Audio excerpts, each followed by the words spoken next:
Every now and then, I decide to eat vegan for a day. Why? Because I want to give my digestive system a break. We all know that meat takes a long time to digest to our system, right? So today I decided that every meal that I ate was gonna be vegan. Sadly, I messed up on the first meal because I had Raisin Bran Crunch, but I used lactose-free milk instead of some other dairy alternative like maybe oat milk or rice milk or maybe even some light coconut milk. So I'm gonna toss this meal right here in the vegetarian category. So it's not gonna be truly vegan for the whole day because this meal I already messed up. But you know what? I'm not gonna give up. Dust myself off and we're gonna continue. So first of all, before we even had the cereal, Joy and I went on a 3-mile walk in our town. It's hot as all get out, but we have to stick to our exercise routine. Yesterday we rode 14 miles with our son Jory, and that took a toll on us, but we still got out there and we walked today. We couldn't ride again because every muscle that we used for riding was hurting. So I want to give you guys a little PSA, a public service announcement. If you guys are thinking of doing food content, you're gonna have to develop a great exercise routine, because if not, you're gonna get fat or you're gonna get sick, or both. All right, you've seen in my videos over the past 12 years, if you're not new to the show, that I go up and down like this, but I'm in a downward spiral right now and I want to keep it that way. Hey guys, who's talking back there? You hear that? Like somebody's in the alley or something. Hey guys, I'm Barbara. If you're new to the show, my mission in life is to teach people how to cook, because I feel like if you know how to cook, you're gonna change your wealth and your health. Why? Your wealth, because you're gonna save money by not buying fast food and stuff, and your health because you're gonna be able to control what goes inside your food. Now, if you stick around to the end of this video, I'll tell you guys a short story about why I'm so passionate about teaching people how to cook. So now let's move on to our second meal. I've decided that I'm gonna try a new recipe today, and I'm gonna try a recipe for potato wedges, because this works with vegan, right? Because my potato wedges recipe is okay, but it's just aight. You know, I have to boil the potato for half an hour first, and then I go ahead and fry it, deep fry it. I don't want to deep fry stuff if I don't have to. The only thing I want to deep fry are my Belizean panadas, okay? So I've decided I'm going to try a baked recipe on the hottest day. It's like 105 degrees, right? We all love to eat out, but unfortunately for some of us, it's not the healthiest option. How would you like to make better than restaurant quality meals at home? With my second cookbook, The Pantry Laid Bare, you can make Chinese food without all that added MSG. Breads and bagels are a cinch because no appliances are needed. Pizza. It's not delivery, it's the stovetop. These 111 recipes will bring out the inner chef in you. Get a copy today only at www.barepantry.show.com. Shop safely and securely at www.barepantryshow.com. So I grabbed 3 big russet potatoes, washed them clean, and I cut into the first one, and I'm trying to cut it at the angle that the people said to do, the people in the video, but it's not working. The angle thing's not working. Plus this potato is trash. It has a whole bunch of brown things inside. So I'm just gonna toss that one side and grab another potato, cut it straight in half, and then half, and then half. You see, fractions, right? And I do the 2 of them, and if some of the pieces are too thick, I cut them thinner. And then I put them in some paper towel just to dry them, because once you cut into the potato, it's wet on the inside. You want to dry it really well because you want to put some oil on it, and you want the oil to be able to stick on the potato. So I'm using extra virgin olive oil, about 2 tablespoons. Toss it here. And then I'm going to add like onion powder, garlic powder, cayenne, salt, of course. And the recipe says put some paprika or paprika, but I don't like the taste of that, so I'm going to use my Belizean powder Ricardo. So I'm just going to sprinkle a little bit at first, because this has a taste of its own too, you know. So Joe says, girl, put more. So I put some more. Then I grabbed the pan that Joshua, my son, if you guys are not new to the show, you know Joshua burned up one of my baking pans the other day by setting it on the bottom of the oven. When I told him to put it on the bottom tray, not the bottom of the oven. So I'm going to put aluminum foil on it, spread the potatoes out. Don't let them overlap, don't stack them, all right? And then the recipe says bake for 40 minutes, but flip them at 20 minutes. So I'm gonna set the timer for 20 minutes. Bake at 425. I'm gonna set the timer for 20 minutes, because if I don't, I'm gonna forget to come back and turn them. So at 20 minutes, the thing's gonna beep. I come back and I turn them. It's too hard to turn them right here in the opening of the oven. If it was a winter day, yeah, I would stand right here in the front of the oven and get the warmth, but it's hot, so I'm gonna take them out, put them on the stove top, turn them, put them back in. And actually they needed to go for 25 more minutes. So when they came out, I took a little nibble just to taste, but I want to eat this with a different meal, all right? So I decided that for lunch, I'm gonna go ahead and make this rice dish that I haven't made in like a year and a half. It's succotash. It's supposed to be succotash with brown rice pasta. That's the way the person taught me how to do it when they came to my show. This was a lady from the church. But I don't do brown rice pasta. Well, I have intestinal issues to where I can't digest a whole lot of fiber. I can't eat cruciferous type vegetables like broccoli and cabbage and cauliflower and all the good stuff that you're supposed to eat. And onions give me problem, and the sugar in the ketchup give me problem, and oats give me problem. Even this raisin bran gives me problem. But you know what? I have to try, right? I have to try to get some fiber in. So I've decided I'm gonna make this beautiful medley. Succotash just means that you use corn in the dish with other vegetables. I think originally it was corn, lima beans, and other vegetables, but I'm not gonna do no lima beans in this. Why? I have trouble with beans.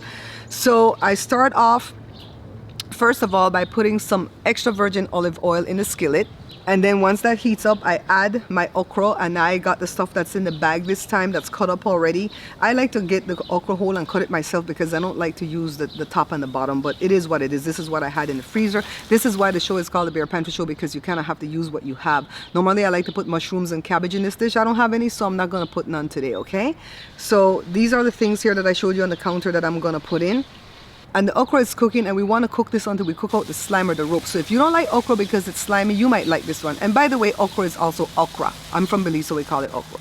So then I add the chopped onions once the slime has cooked out of the okra.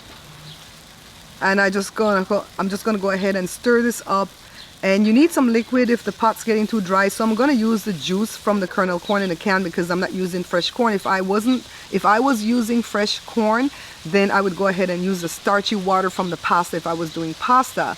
But I'm not doing it with pasta, so I'm gonna use the water from the corn. Then julienne carrots. This is a must for me. I have to have my carrots in here.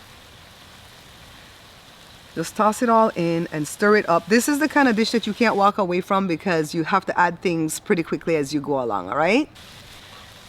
So then the corn, I've used up all the water from the can of corn, so I'm just gonna add all the corn from the one can and stir it up. Almost like a stir fry, right? See, this is the parts I don't like. This is the bottom. It looks like the head, right? The cap, but it's the bottom. And a little bitty piece is actually the top. That's the head. I've learned that through doing the show, okay? People have taught me. So anyways, we have the tomatoes here. These go in last because I don't want them to get mushy. So back to the pan. Give it a stir. And stick around too because I did some behind the scenes when I was doing the potato wedges. I'm going to show you some behind the scenes. So then my spices, 1 teaspoon of turmeric and 1 teaspoon of pink Himalayan sea salt.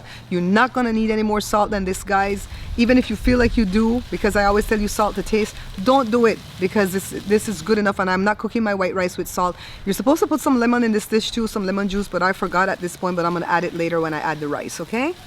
So here's the rice. I've cooked it in the rice cooker. I'm gonna dish out about 3 cups. It really works best if you've cooked the rice the day before and had it on the fridge, but it is what it is. I just cooked this rice today and it's still hot, so I'm dumping it into this bowl to go ahead and spread it out and air it out so it's not too wet when I put it in with my dish, okay? So now it's time to add the rice to the dish, and you can absolutely do this with brown rice. Nobody says you have to do white rice, but like I told you guys, I have intestinal issues, so brown rice is kind of hard for me to digest. So I'm doing white rice and I'm just tossing. And you can see Joe behind me on his computer looking at his favorite YouTubers, and at one point he's gonna come and ask me, what are you cooking? And I'm gonna say succotash. He's gonna say, what is that? And I'm gonna say, the rice dish I do with the okra. And he goes, oh, I like that one. What's the meat? I'm gonna tell him we don't have no meat cooked today because we're doing vegan. And he's gonna sigh, but then he's gonna suck it up and do it because he knows it's best for him to do this every so often too, right? So just kind of coat everything really, really well. You don't have to do the turmeric if you don't want. I'm the one that added that to this dish because you can do that. Take any of my dishes and add whatever you want to add to it, girl. You don't have to do what I do. A serving of grain, any type of grain, pasta, rice, any bread, stuff like that, is supposed to be small, right? Like 1 little slice of that whole grain bread is good. And then when it comes to the rice, it's supposed to be a 1/3 cup. I'm serving like a whole cup right here, but just for eye candy, just so you guys can see. And I'm gonna serve this dish with a couple pieces of the potato wedges and some ketchup. I know this ketchup is gonna do me bad. I'm gonna have to learn to make my own ketchup or buy sugar-free ketchup. But it is what it is. Let's just taste. And I'm gonna put back some of this rice. I'm just, you know, putting it on the plate for you guys to see like this. I'm to the point now where I can't even eat more than a third cup because I know it's in my brain, okay? So, and people say don't eat in front of the TV. That's a myth. If you measure out your food and you don't eat brainlessly or aimlessly, you can eat in front of the TV, okay? You have my permission.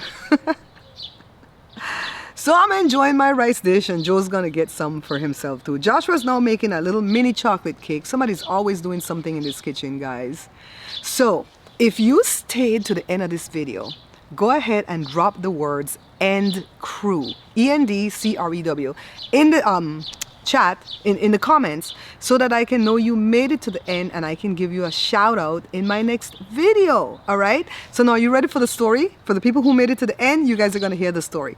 So when Joe and I got married, we didn't know how to, well, Joe knew how to cook a few entrees, but I didn't know how to cook. I only knew how to make things that I learned in homemade class in Belize at St. Catherine's. Lemon pie, powder bun, jam roll, stuff like that. So Joe asked a bunch of his friends, because he didn't really have any family here. I asked a few of my family members to go ahead and cook the items for us because we couldn't afford to have the wedding catered. Everybody was happy to do so. At least they said they were happy. Oh yeah, sure, I'll make you 5 pounds of potato salad. I was gonna take the ingredients to them. So we bought all the ingredients and started to disperse it, you know, when the wedding drew near. And we only had like 4 weeks, I think, to plan our wedding. So people knew. It's not like they didn't know what they were going to be doing around Christmas time. We got married December the 20th. So a few people reneged. Some of them didn't show up to the wedding. They didn't have the nerve to show up to the wedding. But some of them had the nerve to show up to the wedding even after they reneged on not cooking for us. So we had to scatter around to find people that would pick up the slack, and we did. But I remember, even at my happiest moment at the wedding, thinking to myself, nobody is ever going to have me over a barrel like this to where I don't know how to cook to save my own life. You know, this, I get really mad when I see people tell me, girl, I don't know how to cook. Especially if it's women. They're proud to tell you, I don't know how to cook.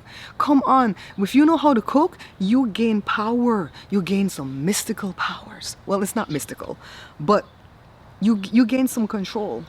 You gain control because you don't have to buy food on the street. It's not even just about fast food. It's even food at the regular so-called hoity-toity restaurants. They don't make those things healthy.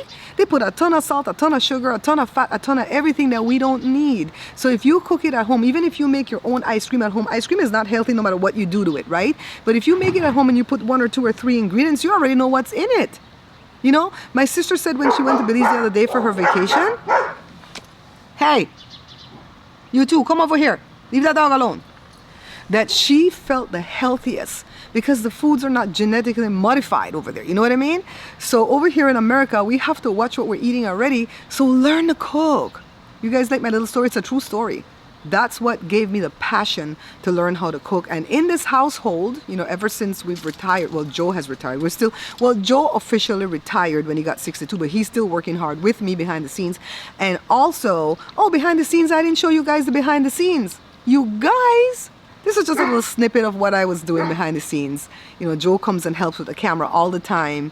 And so does Josh. All right, so just a quick thing. Yeah, Joe helps me behind the scenes, and now he's doing his own YouTube channel called Hello People Joe Here.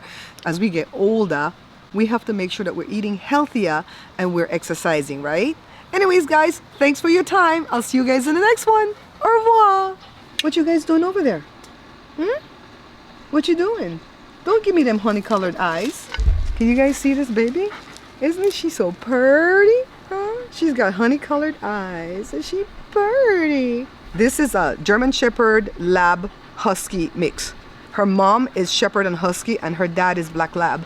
And the mom had 15 puppies at that time, and 5 of them came out black like this one. And all the rest look like her, like that dog over there. Say hi, Cora.